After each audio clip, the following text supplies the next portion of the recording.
Hello and welcome to X Marks the Dash, the final bucketball race of this 888 season, Lucky Landing Slots. And there will be plenty of landings here today, folks. This is our first video update of the race, coming at you from my Cobra. 8 onions, 8 heads, 8 rebuys. Still on my way to VZ Corvey. Figured it was taking me a while to get there, so I might as well go ahead and give you a scoreboard update. This is going to include both the first and second scoreboard updates. And going first for the unlimited leaderboard, we've got Commander Epiphas in the HSS Curiosity, flying a Diamondback Explorer. Isn't that the perfect ship for this race? Seems like it very well might be.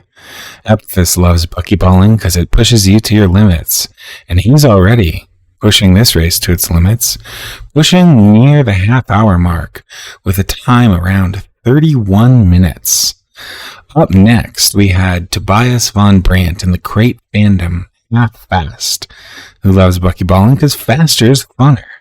Now that is most definitely true. It's also a good excuse to destroy what?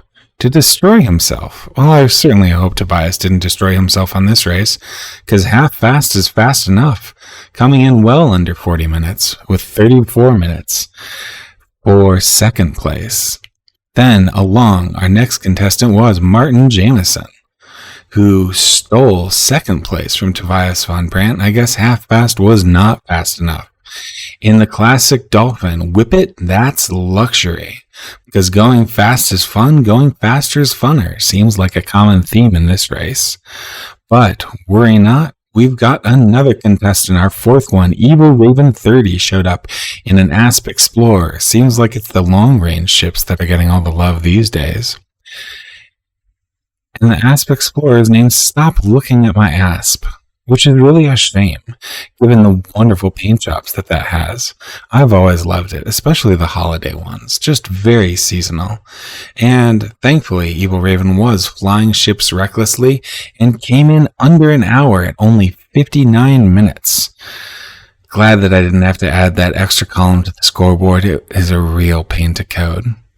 Next up, who is it? Oh, it's good old Shay. You know he's back. Back in speed and style in the Federal Assault Ship, typically not known for long-range racing, or indeed for racing at all. It's kind of a giant angular, triangular box, but it's the last race of the season, and Shay has burned all the other good ships, so it's time for the wild card to come in, with our first time under 31 minutes. Pushing near the half-hour mark, but not quite getting past it. It does keep Shay out of trouble, but he makes trouble for everyone else when he shows up at the buckyballing races, doesn't he now? Finally, on the first day, we had Leah Getty coming in at our second Diamondback Explorer of the race, named Xanadu. And that bumps Evil Raven down, and Leah Getty came in with a time of 36 minutes, because buckyballing does make everybody, not just Leah, a much better pilot. Faster, smoother, and safer. Well, we'll think about that last part.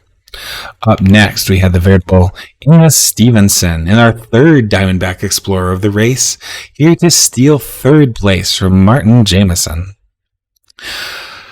Inga Stevenson is an intrepid reporter, if I recall, that has been seen all around the galaxy, probably trying to steal my beats, which would make sense. I don't spend too much time on them.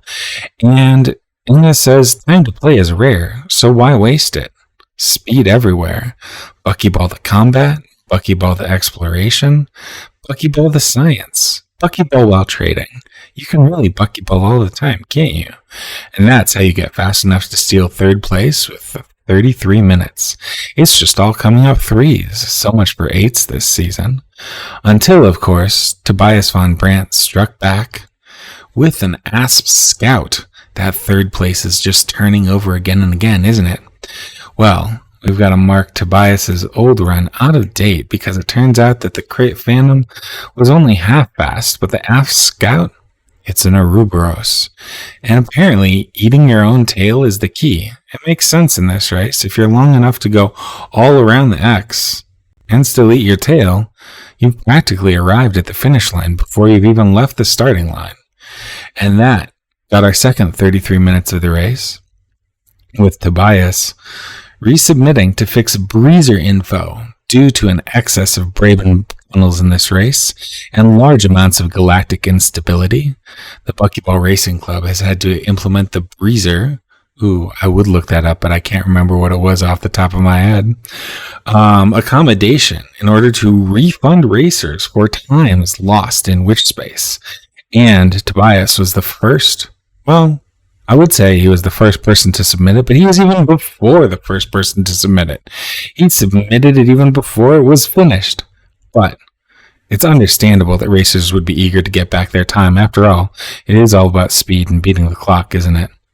And that's definitely what Sulu's about. Coming in fourth place with our fourth Diamondback Explorer of the race, the Far Venture. And again, Sulu claims that he loves buckyballing because it's his sanity check.